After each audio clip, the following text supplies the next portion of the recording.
Hello and welcome to Customer Success Rants Musings in episode 59, Health Scores for Non-SaaS Products.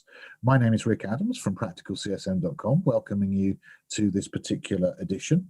And I think it's quite an interesting topic because health scores, generally speaking, what we attempt to do with the health score, obviously it's built up of a number of KPIs, of indicators. Those indicators tend to be digital and tend to be automated.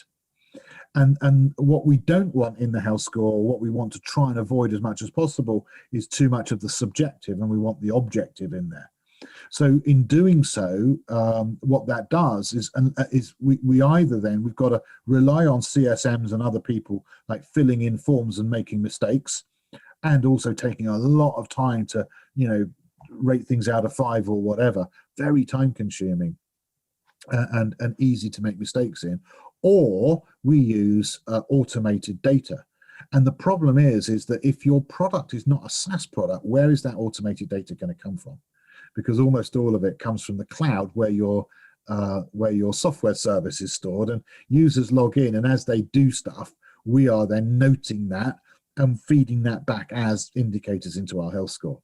So it's kind of easy where we've got a fully digital service run in the cloud, hosted on our servers in the cloud that our customers log into, because we can monitor them. We can see how often they log in, when they log in, for how long they log in. We can see which features they use, how long they use them for, what they use them for.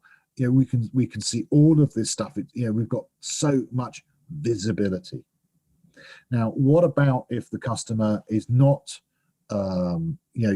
purchasing a SaaS product from us, and it's not in the cloud, and they're using our system, but maybe it's installed on-prem, and we don't have 24/7 access and monitoring of it? Well, there may be some options. Depends on what the product is, right? I mean, if it's software, maybe we can integrate it using some kind of API, if the customer is willing to do so, and many applications will do that. So can it phone home on a regular basis and give us updates?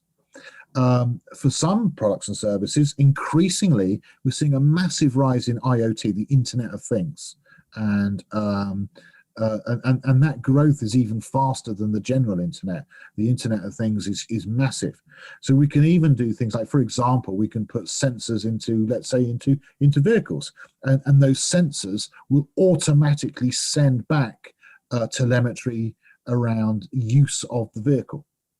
So, for example, Rolls-Royce in their jet engines for aircraft, that's what they have. They have lots and lots and lots of sensors around things like heat and speed and temp, or I mean just so many different sensors that they're sensing for each of the little components within their engine, and that's being sent back in real time to the Rolls-Royce headquarters and the service guys, and they're actually monitoring some of this stuff literally in real time as the plane is flying from A to B, so that when it lands at B, they already know how to tweak the engine's performance to make sure that it's going to perform optimally on its next flight. No time is lost. So that's the sort of power of what's happening these days. So, what can we think of similarly, around things like sensors in physical devices, things like APIs for software devices, or software applications, I should say, sorry, that enables our product to speak to us. Maybe if that's not possible, maybe the customer's open to a regular audit where we come in and we take some information off the system, on a very physical, manual basis. Or maybe we can phone in occasionally and they'll allow us to connect to it. Or maybe we can ask them to download a CSV file or something of that nature. And of course, if that's the case, it's going to be much more limited, and it's going to be not in real time, and so on. Is there other activity that enables us to, at least to some extent, maybe deduce what's happening? So, for example, will support activity help us to understand product usage activity? So if we see increases in support, is that an indicator of increases in product usage, for example? Can we just simply ask the customer, give us regular updates, tell us what's happening, tell us your feelings, tell us what's going on. So again, we'll find in different industries, there is more or less appetite for that. So we'll see some customers who are going to be bending over backwards to help us because they see the value to them of helping us, because then we can then in turn help them more. Other customers are like, nope, I'm not going to tell you absolutely anything at all because I don't want it getting back to my competitors. Or even just, I don't want it being told to the real world, to the rest of the world, because it's a secret and I'm not telling anyone. And that can be very frustrating. And I realize there are many of my clients out there who have exactly that problem, because what they sell is something that in its use, they just do not want anyone else to know, even that they're using it, or maybe even that they've purchased it, let alone that they're using it.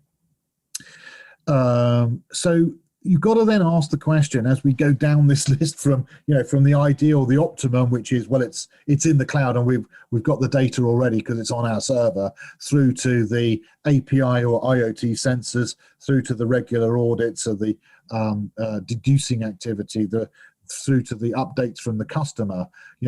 As we go down the list here, we've got to ask ourselves, when we get towards the bottom of that list, is how reliable is this data?